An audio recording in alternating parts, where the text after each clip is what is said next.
Hey guys, welcome to another episode of Scene Kya Hai. Today I have with me an economist, author and historian and also member of the Economic Advisory Council of the Prime Minister, Mr. Sanjeev Sanyal.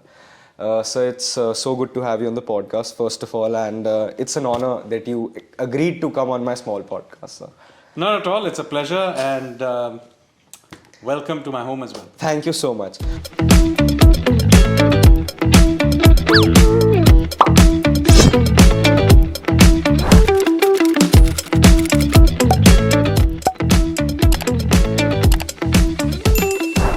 So I would like to start off by talking a little bit about the book, and then we'll take this conversation forward. So first of all, I want to know how did you get the idea of writing this book, and what was your journey, that whole process of getting to know so many stories? I just want to know a little bit about that.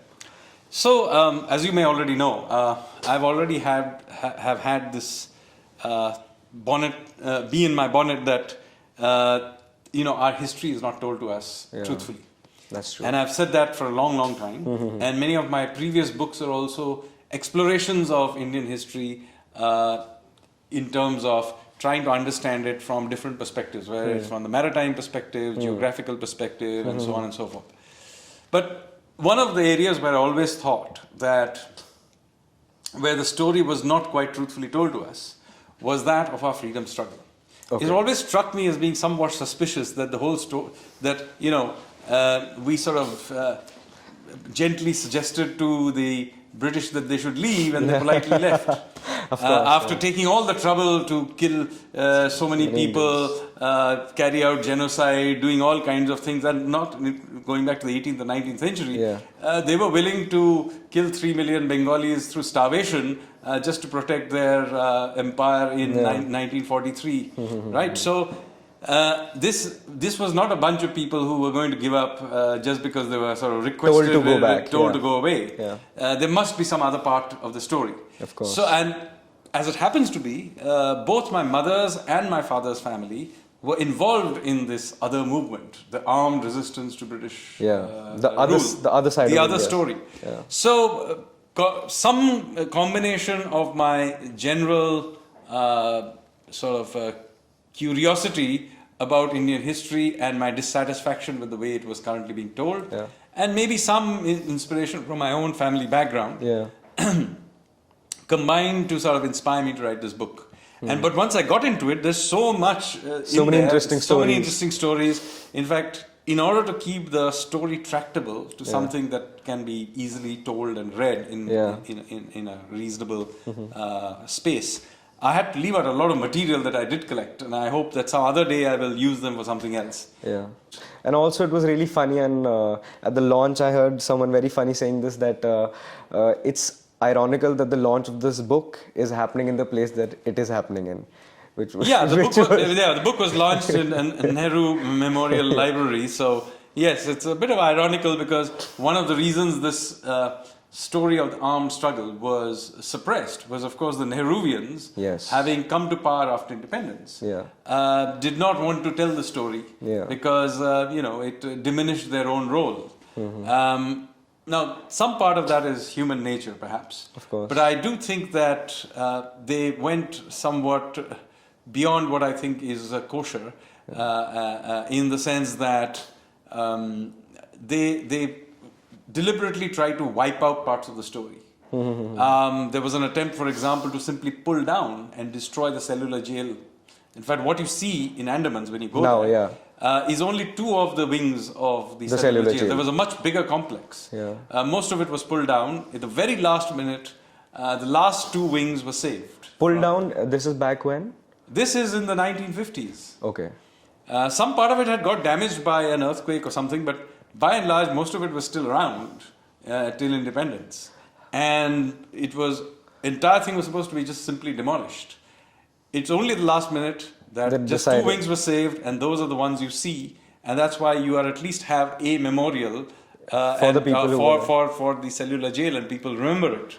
Otherwise, it would have simply disappeared. And there are many such instances of places that were sacred sites or places of importance to the revolutionary movement that were simply either neglected or simply wiped out.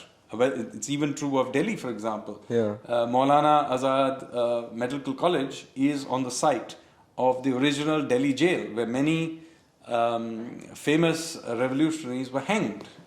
But not only was it not converted into a memorial, the revolutionaries in the 1950s had asked that at least the place where the hangings were done were to be preserved. Yeah. But even that was simply pulled down and buildings were built on it. How was it visiting Kaala Paani? You must have gone through that jail right now, to get an idea what all was happening over there. How was it visiting Well, I mean, Kaala Paani? it's And do you feel an energy over there? Like, Yeah, it's absolutely an emotional. Any Indian going there would feel something. Of course, my own granduncle Sachindranath Sanyal was sent there twice, and how was he related to you? He's my granduncle. Granduncle. Okay. Yes, so from my father's side. Yeah. And he was sent there twice and spent 15 years there. But many there were years? several others who are more distantly related as well who were sent there. So, of course, there's a family link, but also, of course, when you go there, you will see the bulk of them actually were Bengali Hindus, like myself. So, in many ways, this is of course sacred site for Indians in general. Yeah. But if you are Bengali, this is a place that has enormous resonance. In fact, the names of many of the freedom fighters are on the walls, and you can go and see it. So is there a reason for why the majority of them were Bengali Hindu? Well, of course, Bengal was the hub of this movement. Yeah. There was also, of course, Punjab and Maharashtra and UP as well to some extent. But Bengal was at the hub of the armed struggle Against the British. And it was true from the beginning to the end. So whether it's Aurobindo Ghosh, who we now remember as Shri Aurobindo, who was the founder of the revolutionary movement, or it's Netaji Subhash Bose in the end, and many others along the way, Bhaga Jyotin, Raj Bihari Bose, and so on. Which you've talked about in the book as well. So the Bengalis did play a very important role. But so did the Punjabis and Maharashtrians as well. But they are not as represented in Kaala Paani. Yeah, but there's a person, I'm not going to spoil it, but one story, because I personally relate to that, is about this man called Kartar Singh Saraba. So I think in Ludhiana, Saraba Nagar is also named after him. I never knew this, and when I read, I was like, why were we not taught about this in our childhood? These stories that we are reading now in books, why were these never taught to us in school, and why don't we know about it? And it's right that you said that it was completely shunned away. We were only shown one side of our revolutionary history, basically. Absolutely, and many of these people you mentioned, Saraba, why not Udham Singh, or Madan Lal Dhingra, and many others. And of course, this is not just in India. They had networks around the world. So, for example, they had large networks in North America, particularly in Canada. And in California. And it's also quite interesting is that the British intelligence efforts to infiltrate this movement as well. So since we are talking about Canada and North America, there was a British agent called Hopkinson who infiltrated the gurudwaras that were being used for revolutionary activities. So what happens is that he begins to infiltrate them, and there are these Gadharite revolutionaries, and in order to sort of stop the network of gurudwaras being used, Hopkinson begins to build a sort of group of loyalist collaborator Sikhs in these gurudwaras, and eventually there are gunfights in the gurudwaras in which people get killed. Hopkinson himself is shot dead by a Gadharite Sikh in the Gurudwara. Not in the Gurudwara in his case, in court. But in the end, the British had, of course, much more resources, and they were successful ultimately in infiltrating the Gurudwaras in North America and also, of course, in Britain. And it is quite interesting that to this day, those same Gurudwaras are Khalistani hubs. So the real founder of the Khalistani movement is a British agent called Hopkins. My God, so interesting. This is, I think, also the story that I had heard about this. And while going through the Gadhar movement in the book, I was just wondering that, till date, it's that Khalistani movement running from these areas. From the same place. Same places. Yeah. That's amazing.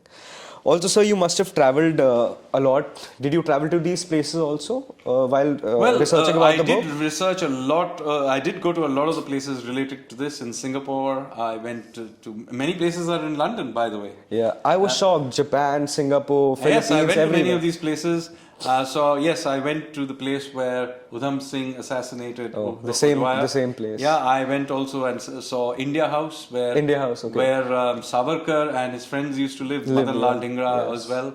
I went to where Madan Lal Dhingra assassinated one of the senior officials of the British Empire. So that's just in London. And then I went in Japan and looked up the various things that Raj Bihari Bose had done. Where, for example, he used to have tea with Sun Yat-sen in a restaurant in a park. I went. Then I traced the route which he had used once to escape from the police. And there's also still a restaurant which is named so just so that you will remember that Raj Bihari Bose used to earn a living by running a restaurant. Yeah. And so while the restaurant was destroyed by the bombing, there is still a restaurant by the same name which serves his curry. Oh, by the same name? Using the same recipe. Wow. I mean, at least claims to use the same recipe. Use the same recipe. So I did have the chicken curry with Raj Bihari Bose's recipe. How did all these guys communicate in those times? I want to know. So it depends where they were. There were secret letters and couriers. Sometimes by telegram. Yeah. Obviously, they had to be coded in some fashion. During the wars, of course, they had the benefit of using the networks of those of countries that were supporting them. So, for the First World War, the Germans. The Second World War, the Germans, the Japanese, the Italians. Of course, many of them they would send messengers traveling across the country. And an important thing within the country was actually the railways. Yeah, the most important. Yes, so they would travel around, send messengers and so on through railways to carry out. So therefore, it was a very large network, and it was not just that the people there was behind the main revolutionaries, there was a whole machine that was running all of this. One of them, by the way, was the founder of the RSS, Dr. Hedgewarji. Yes. So he was based in Kolkata.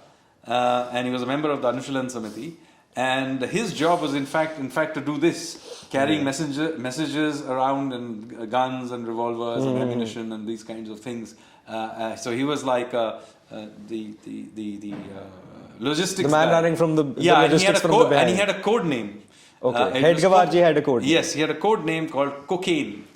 Oh wow. That was his code name. That was his code. Through which they. So you don't get caught and you don't get caught. So everybody had a code name. So his code name was Cocaine. Wow, such amazing story. So also I want to know that there was this interesting person you had mentioned, Khankhoji. What was the story behind Khankhoji? So Khankhoji is a very interesting character. He was born in Nagpur. He then made his way to Japan and then to North America, where he joined up with all these Gadharites I was mentioning earlier. And then he would, in the First World War, end up in Persia, fighting using a group of revolutionaries and also Persian irregulars, supported by the Germans and the Turks. And he was attempting to actually invade India through Balochistan. Wow. And guess who his rival was, who kind of from the British side, who was supposed to go out and fight him? It was Dyer. Oh, General Dyer. Reginald Dyer was a brigadier, I think, at that time. Okay. And that's how Reginald Dyer originally made his name. Of course, he's now remembered only for the Jallianwala Bagh massacre, yes. Yeah. But it's also interesting how I found out about Khankhoji. So his name would keep popping up here and there. In stories. In stories here and there. But I never quite added it all up to something. Till I had gone to Goa about a couple of years ago, 2 years ago. I had gone to Goa. And while researching for the book? No, I had gone for some other thing. I had giving a lecture at the Naval War College in Goa, near Panjim. And I bumped into a senior Navy officer. His name was Commodore Sony. Commodore Sony. Yeah. So Commodore Sony then told me that he we got talking about various things, and he told me that his grandfather had been in some way linked to this Khankhoji. movement, to this movement. Okay, to movement. So I asked him about his grandfather, and he said it is Pandurang Khankhoji. Now the name I knew, and I knew that he had done something in the Persian campaign and so on, but I hadn't added it all up because, as I said, the systematic information was not there anyway. So anyway, I began quizzing him, and he said, "You know what? My mother has written a book about her dad." Okay. So I said, "Okay. So why don't you Connect me to your mum?" So he said, "Okay, I will. But by the way, I have a copy of her book lying around with me." So he gave me this book. So I picked it up. And then I began reading it, and I got totally into it. So on the flight back to Delhi, I read the book. Okay, the whole book. So it's a book by a lady called Savitri Khankhoji. Okay. Now Savitri Soni, and mother of Commodore Soni. And Savitri Khankhoji is interestingly the daughter of Pandurang Khankhoji and a Belgian lady who he married in Mexico. Okay. Because what happened is that when the Germans lost the First World War, like many revolutionaries, he was stranded.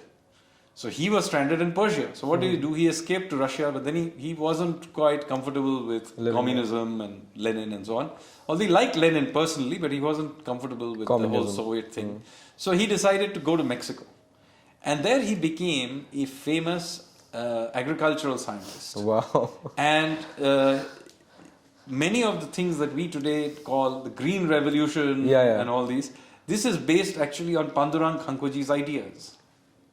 Okay. So, and then in fact, after independence in the 1950s, Pandurang Khankhoji came to India, and he went back to Nagpur and he died there. And he brought his family also came. I think one of the daughters, Maya, I think her name was, who went back to Mexico and lives there. And one of the daughters stayed on in India and is married a Brigadier Soni, whose son is the Commodore Soni. Okay, who I met in Goa. In Goa. What an interesting story. So one more thing I would like to talk about is, while reading this book, one thing was coming in my mind again and again, and that is the whole Veer Savarkar image that we have in today's time. Whenever we talk about Veer Savarkar, there's this tag Hindutva which always gets attacked and it becomes political and so many things happen without people actually knowing the real story of the heroics that he had actually done. Why do you think such a negative light is put on? I mean, it's very obvious. It's part of the broader attempt to wipe out this other stream of resistance to the British. Which was a very important stream. Of course, armed resistance to the British went back right to the 18th century, with the Marathas, Sikhs and so on. But in the early 20th century, it was led by the revolutionaries, and there is no doubt that the revolutionaries were strongly influenced by Hindu revivalism. Almost every stream of revolutionary movement saw characters like Shivaji, Vivekananda and so on. Which were all linked to Hindu revivalism. Yes, there was Arya Samaj was a very important part of that movement. Initiation rites, for example, of all these revolutionaries had, they would take an oath to a form of Shakti, whether it's Durga or Kali or Bhavani, with one hand on a sword or a revolver and the other hand holding a Gita or some other religious text. So, Hindu revivalism was a very important part of this. And there were many shades of this. Not everybody had the same view, but it was certainly a very important part of the imagery of the times. Yeah. And some of these characters were like, for example, Shri Aurobindo actually left the revolutionary movement and went completely into the spiritual world. Side, yeah. Savarkar was another character. He didn't go into the spiritual world, but he sort of went and founded the Hindu Mahasabha and all of those kinds of things. So there was this larger movement. The RSS itself was also comes out of this whole the Anushlan Samiti and so on. Yeah. And of course, there is the CPI, even the communists have their come out from this.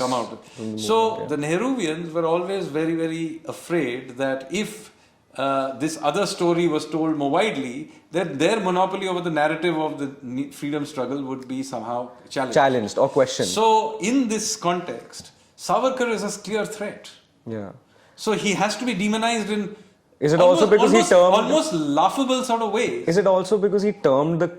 No, he used the word Hindutva, Yeah. but he's not the source of it. By the way, the term Hindutva predates him by decades. Yeah, It's, of course. it's actually more. It was commonly used in Bengal well before he used Savarkar it. coined it. Savarkar coined it. Yeah. So Hindutva basically means Hinduness. It was widely used before him, and so he did not even coin the word. But today that's all we hear in the media. And in any case, so why should it be surprising that a largely Hindu country with a proud history should not feel the urge of mobilizing people based on that against a foreign occupation? Of course. How surprising should that be?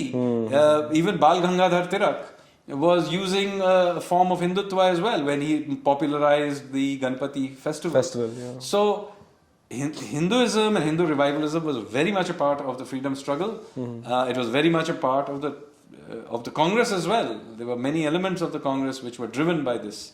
So some misplaced secularism, unfortunately, is used to kind of undercut it. And of course, among others, Savarkar is a threat to this narrative. I recently saw his podcast with the beer biceps as well. He talks about all these things in detail. He was talking about Gandhi and Godse as well. Yeah. And one thing related to Gandhi, sir, which was super interesting, is that I heard that Mahatma Gandhi was always believed in non-violence, but on the other hand, he was, sending out Indian men to fight in the war of the British. He was recruiting. Absolutely. So, he seemed to have no problem with recruiting Indians to fight in the First World War.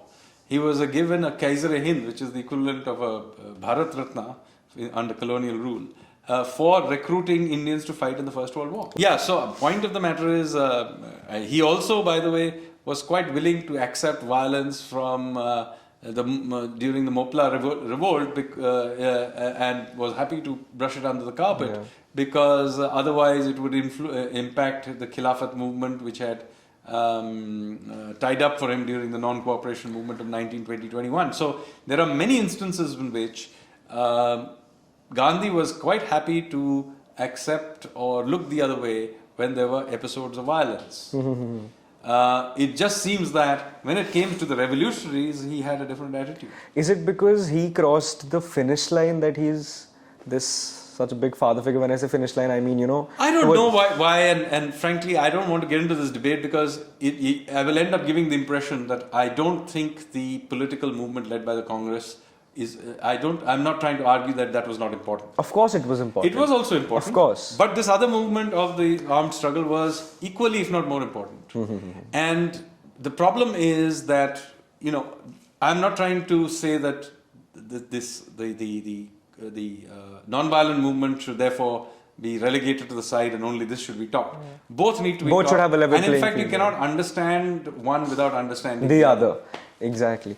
Another interesting fact, things that I got to know, is that Arya Samaj and Sikhism is very closely related as well. So what is happening here is that if you go back till the 1920s, there's not much of a separation between Hindus and Sikhs. The British are trying very hard to try and give the Sikhs a clear identity. Interestingly, their first attempt to do this was through making them Christian. Exactly. But that didn't quite work out. But you see traces of that till today. You see traces of that today in Punjab. Absolutely. So the Christian evangelism in Punjab does have also its roots to this. But for that time, it didn't quite work out. They figured that it was better to simply create a separate their identity in various ways. But even into the early 20th century, this was not very well defined. So much so, as I give you the example, Bhagat Singh's own family, they were Sikhs, but they were also Arya Samajis. So now, today, you think, oh my God, Arya Samajis and Sikhs are, going in disparate ways. No. They actually were very close. Many people were in both movements. And in the end, when they did go their separate ways, it didn't happen because of theological reasons. Yeah, it was language, linguistic. yeah. So the Arya Samajis decided to They wanted adopt the Hindi in the Devanagari. Devanagari script, whereas the Sikhs wanted to continue with Gurmukhi, and so on. So it was not even language; it was more a script. Not even language. Yeah, script. So this is actually the case. Till living memory, Hindu families would routinely give the eldest son up to become a Sikh. So that he could to be a part of the so be the sword arm of Hinduism in a sense. So it was very common, and the Sikhs similarly, the Chandi part, the chanting of Shakta hymns was a key part of how the Sikhs rituals before going to battle. I mean, if you look at Maharaja Ranjit Singh's flag, it has Durga on it. We are very closely related. I mean, Sikhism is basically derived from. In fact, they were not very separate. So that's why I say the British attempt to separate this, and of course, specifically Hopkinson, are important parts of that story. And also, I'm going to finish the podcast after this, but one very interesting thing is the way Britishers tried to divide Indians during those times. And, one of the stories that I read about was that how, for the people in Bengal, they were, putting them into good colleges in basically the Bengali English-speaking elite. And in Punjab, they were sending those, giving them opportunities in the army. So these were some of the ways. Yes, so the British obviously ruled India through a collaborator class. The number of British in India, even at its peak, the number of officials and the number of people they had in the army was actually quite small compared to the large population they were ruling. So the question is, how did they do it? Yeah. And they couldn't have done it without strong collaboration from one class of Indians. So what you find is that in various parts there were different groups. In Bengal, they created a class of English-speaking elite. And one branch of the Brahmos became very westernized, and some of them actually became Christian. And you have Reverend Nandi and all these characters. So they became very much collaborators of the British. Do remember that much of the atrocities carried out on Indians were very often carried out not just by Indian troops or Indian police or this thing. They were even ordered by Indians. So same thing happens in Punjab as well. There is a class, of course, of contractors who become quite rich during the First World War by virtue of becoming contractors to the British, supplying them troops, supplying them other kinds of supplies of various kinds, construction, etc. And so there is this Novo Riche, which is also a collaborator class. Novo Riche. It's a rich, newly rich. Okay, all right. Who became rich as a result of collaborating with the British. And so they got these contracts for constructing. Many of them were involved in the construction of New Delhi. So I would one question I want to ask you is, you don many caps and hats. You're an author, historian, economist. Which one do you prefer the most, or where do you see yourself? I don't know, happiest. I don't live my life in silos, so I do many things, some of which are in public domain, such as my writings, my books, or of course my life as an economist and as a member of the Prime Minister's Economic Council. I also have my own show on television, as you know, the Economic Sutra. Yes. So I have many other hats. I also have some involvement in urban thinking and design and so on. So I live all of these lives. I have other lives as well. I have a family life. I am a very keen sportsman.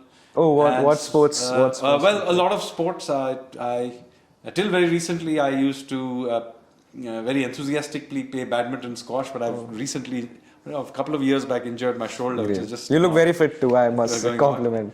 Other than that, I'm a black belt in Taekwondo. Oh wow, that is amazing. I still do a lot of other sports.